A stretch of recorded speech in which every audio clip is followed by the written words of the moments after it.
She has no military record, no medals. She does not exist. That is what the files say about Rebecca Lane. So why, when she bent down to fix the pipeline, did SEAL General Ross freeze dead in his tracks at the sight of a small tattoo on her back? A string of coordinates, pointing to a secret extraction site in Afghanistan where an operative was believed to have died, saving thousands of lives.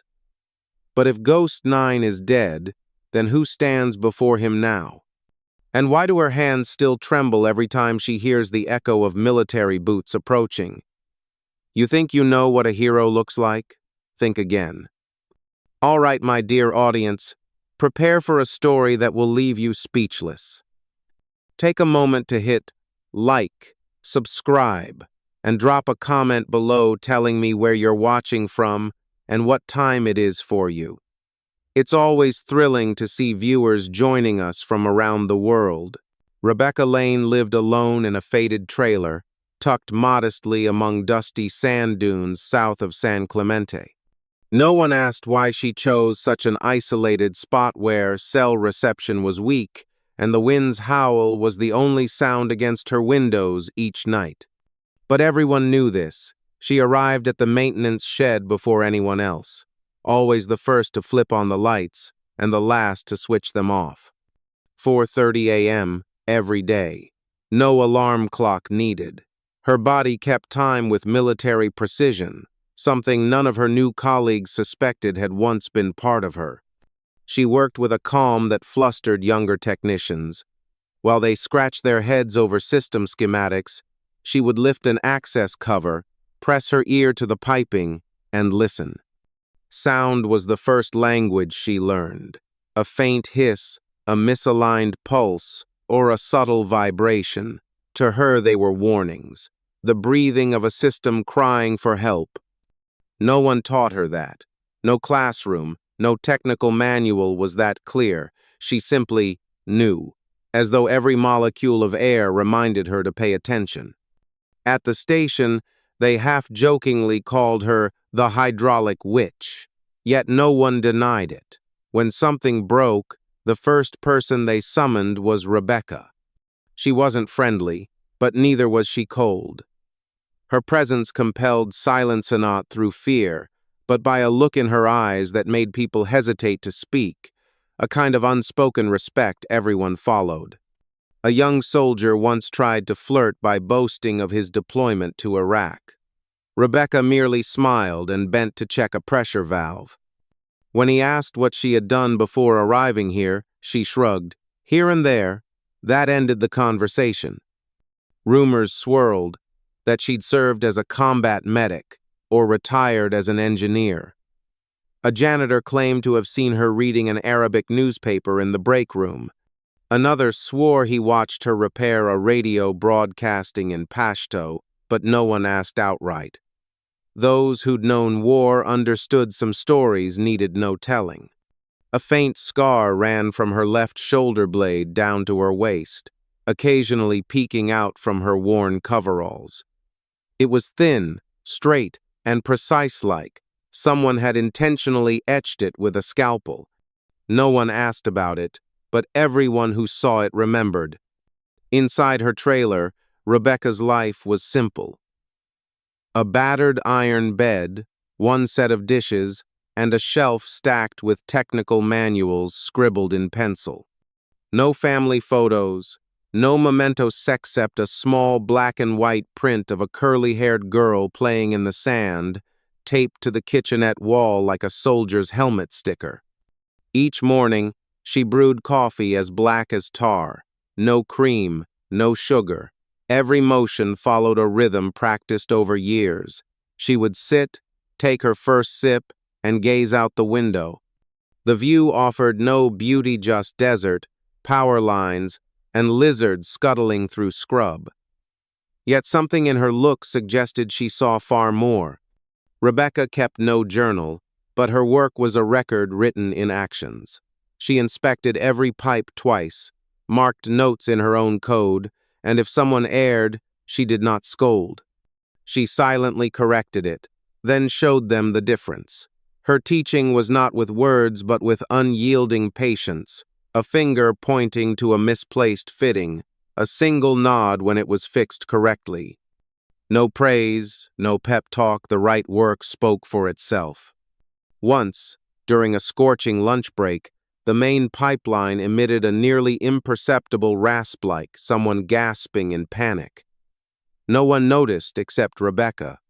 She stopped eating, rose, and headed straight into the maintenance bay. 3 minutes later, she discovered a coupling misaligned by just a fraction of a millimeter. If left unfixed, the entire station might have shut down within 48 hours. No one asked how she knew, but from that day on, whenever anyone heard an odd sound, they quietly turned to find Rebecca. Rebecca Lane wore no medals on her chest, no wall of honor bore her name. Yet in the San Clemente maintenance station, amid heavy machinery and motor oil, she was the unseen pivot, never glittering, but always keeping everything in motion. General Hunter Ross strode into the maintenance bay like a landing storm brimming with authority, discipline, and a halo of precedence before him. His uniform was immaculate, the seal insignia gleaming. Each step on the concrete floor sounded like a drumbeat of command. His polished leather boots reflected the overhead lights, and the creases of his collar were ironed crisp enough to slice paper. He needed no words for everyone to know who held the highest power in the room. In a space accustomed to the clang of compressors and wrenches against metal, the silence at Ross's arrival rang louder than any alarm. The maintenance crew snapped to attention, back straight as steel cable. Only Rebecca Lane remained unchanged. She was tightening a hydraulic fitting, the wrench spinning in her hand in a steady rhythm, neither hurried nor slow, but precise as always. Ross glanced her way. She was older than the rest, her hair shot through with salt and pepper strands, coveralls dark with grease. He immediately zeroed in, target in sight. "Who are you?" His voice cut through the hush like a blade. "Since when did recruitment let second-rate mechanics near our aircraft?" No one laughed, no one dared. Not because his words were uncalled for, Ross was notorious for brusque speech, but because Rebecca's gaze remained fixed on her work, as if the voice of a general were merely desert wind. It comes, then passes. Ross advanced, his shadow swallowing the light near Rebecca's workstation. She rose slowly and wiped her hands on an oil-stained rag. As she turned, her coveralls rode up just enough to reveal part of her lower back, and Ross stopped breathing. A string of numbers, tattooed faintly yet sharply, ran down her spine. Not decorative ink, not a sentimental emblem, coordinates. And Ross had seen those numbers years ago in an underground briefing room in Virginia. He had never forgotten. 34.7 degrees N, 69.2 degrees E. Kandahar, 2009. A blood-soaked operation. An unnamed operative embedded deep in enemy lines. The one who saved 42 American soldiers from an ambush with a single signal sent from that very coordinate, delivered in blood and torn fingernails.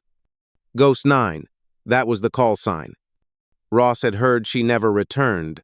No body, no deactivation record, only a note in the files. Missing under unknown circumstances. The Pentagon sealed the case, and no one spoke of her again. And now, an ordinary mechanic wiping his hands on a grimy rag bore on her back, the very marker that had sealed dozens of fates. Ross staggered back half a step. The name Rebecca Lane suddenly felt like an empty shell. He looked into her eyes. No panic, no reaction. Only the look of someone who had endured far more than any ordinary person could bear and chosen silence. Rebecca picked up her wrench, bent down, and resumed her work. Her movements were calm, but Ross knew every fiber of her being had just tightened. No one else in the bay knew what had transpired. but they felt the shift in the air, as though the temperature had unnaturally dropped. Ross said nothing more. He pivoted and walked straight into the command office. The door closed behind him like a decisive cut. Inside, his hand trembled as he reopened the sealed file, 15 years undisturbed. Ghost 9. Extraction report, maps, beacon logs. And the final handwritten order from command: no survivors from the coordinate point. Protocol: obliterate. He remembered that night, remembered the flames rising to the east of camp, remembered the faint signal light blinking from the sandhill, the one they called luck. But now he knew it was not luck. He stood and gazed through the window at Rebecca, still at her bench. Her hands were smeared with oil, sweat darkened her coveralls. No glory, no citations, just a survivor in the most literal sense. And in his chest, for the first time in years, Ross felt something alien: shame. Rebecca Lane once had another name, a different record, a past stamped top secret, then erased by a single, cold command in the military system. When she joined the Ghost program, she knew the terms: no family, no next of kin, no ties. A life dismantled and rebuilt into a silhouette existing without any official acknowledgement. Ghosts, they called them not because they died, but because they had to live as if they never existed. She was trained to vanish into crowds, to blend into foreign tongues, to dwell in Hellman's shattered slums as a local woman. No one taught her how to love, but everyone taught her how to lose herself. Piece by piece, memories were stripped away each day, replaced with directives, tactics, and lessons in maintaining composure when there was nothing left to hold on to. Rebecca bore no shrapnel scars. Her true wounds came from nights spent in mud-walled rooms, ears pressed to the walls listening for enemy breaths. She remembers the children's terrified eyes, not because she wore a uniform, but because she was the only stranger without a clear origin. There, secrecy was currency. Silence was survival. She once had to write a report in real blood on torn cloth from her own shirt. There was no pen, no paper. She sat under a dome, inches from her target, breathing so slowly she might have been dead just to catalog names, plans, routes, all encoded in memory, transmitted over channels no one knew existed. One of her deepest memories wasn't of torture or near death. It was the moment she was ordered to destroy a building housing 3 children because inside lay part of a biological weapon. She refused. Instead of the detonation signal, she rushed in and carried the smallest child out in her arms. That single act, a simple gesture, shattered her ghost shell. From that moment, she ceased to be a ghost. She became a person, and ghosts were forbidden to be people. Rebecca was captured 3 days later. That's when the Ghost program officially erased her. When she returned, or rather, when she survived crawling 60 miles across desert sands with a barely closed wound, a faint pulse, and a human skin map etched on her back, no one was waiting at the extraction point. Orders had changed. The task force withdrew the night before. She had to call the medevac herself, using the last code she remembered. When the helicopter landed, an officer looked at her and asked, "Who are you?" Rebecca said nothing. She simply turned her back. Coordinates, etched by acid and heated metal, deep enough that skin could not regenerate. They were the key, the signal, the final declaration that she had completed the mission, and the sole reason she was alive. But afterward, there was no credit, no speeches, no certificates. Her records were classified, then offloaded, then deleted. A budget line with no details, a scratch on the operational log, a name replaced by a number. Ghost 9, the one who prevented a massacre, delayed enemy supply lines, saved thousands SWAs struck from collective memory as if a typo. General Ross now sat alone in the temporary maintenance office, still reeling. He stared at the old map, the scrap of paper he never understood why he kept for 15 years. On it was a red circle, the spot where his transport nearly walked into an ambush.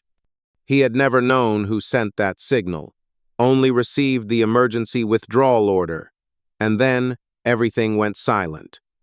But now, when Rebecca's eyes met his in the workshop, when he saw those numbers etched on her back, the memory returned like a dull ache.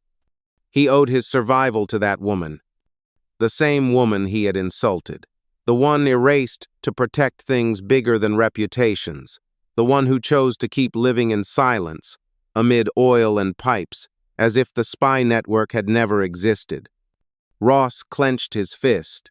He had witnessed heroes welcomed with flags and fanfare. Rebecca Lanesha had only the harsh sunlight and the hum of engines each morning. No one stood at the corridor's end. No one wrote her name into history.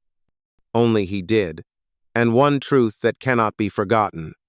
Dear viewers, take a moment to relax or sip some water, then stay tuned for the rest of this astonishing story. Comment number 1 if you're enjoying it, so we know you're still with us. General Ross returned to the maintenance bay the next morning. No entourage trailing behind him. No harsh, authoritative tone. Just a man in uniform clutching a steaming cup of coffee, standing silently at the workshop entrance and watching her. Rebecca was still at work. She didn't ask why he had come back, nor did she acknowledge his thoughtful stare. A leaking hydraulic fitting demanded her full attention. She bent over, tightening the bolt with an old-style wrench, her oil-darkened hands and thick, calloused fingers moving with practiced precision. These were the hands that once squeezed triggers, tapped out codes, and cradled a child through barbed wire now calibrated only to torque specifications. Ross waited, for a long moment. When he finally spoke, his voice carried no command, only a whisper, almost an apology. "I owe you something." Rebecca did not look up.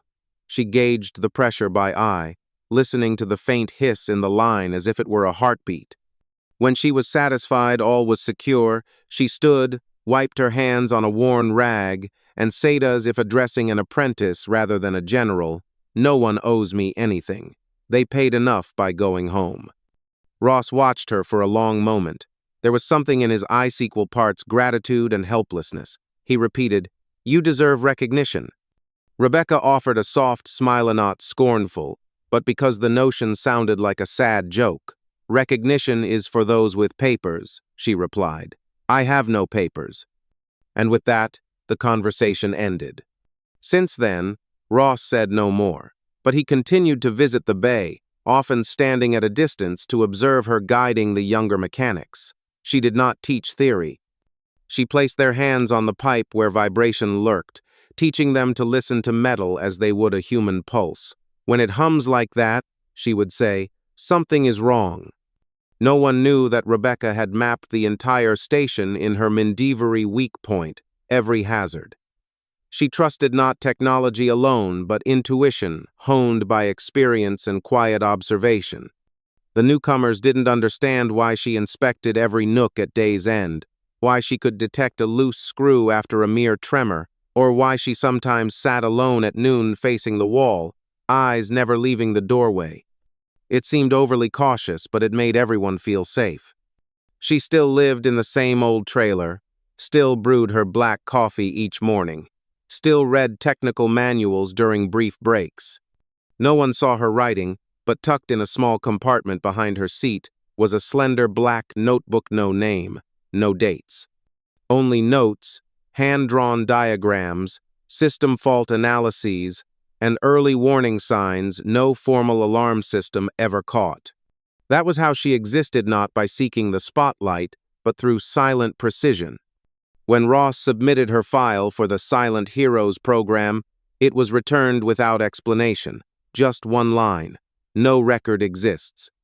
Ross wrote a handwritten letter to senior command detailing the Kandahar operation, Ghost 9, and the coordinates. The response was silence. Rebecca knew, and she was not surprised. One afternoon, as she replaced a pressure filter, a young mechanic asked, "If no one knows what you've done, do you ever regret it?" Rebecca did not answer immediately. She tightened the fitting, wiped her hands, then looked out at the trucks departing the base, carrying soldiers who had finished their shift. "Not everyone needs to know," she said softly as a prayer, "as long as someone makes it home." For her, that was the only reward that truly mattered. At first, General Ross thought it all ended with a solitary woman living quietly alongside a forgotten secret. But like everything that survives in the shadows, Rebecca Lane was not alone. She simply didn't need an audience.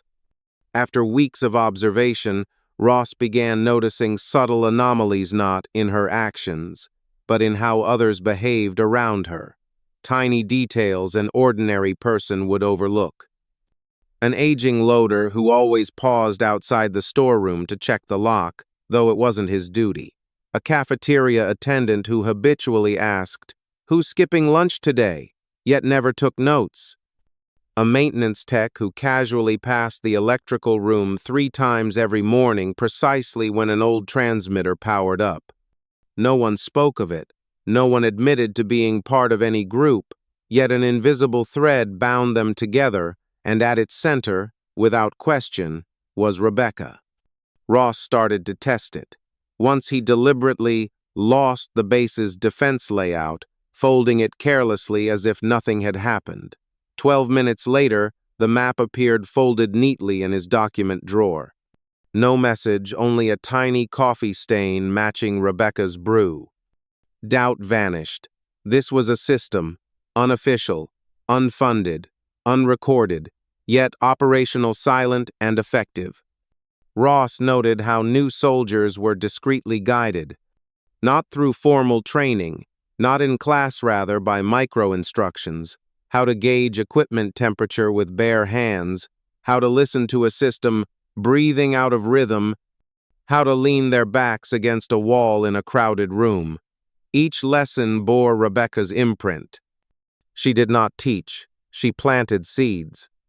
She spoke little, but when she spoke, each word became a principle. Don't focus on the fault, hear what it tells you. Maintenance isn't fixing. It's preventing the need to fix.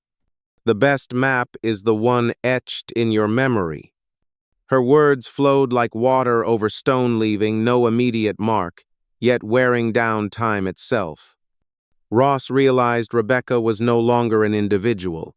She was a methodology, an ideology, a genetic code of vigilance and nuance, passed hand to hand without documentation, like a melody replayed by ear.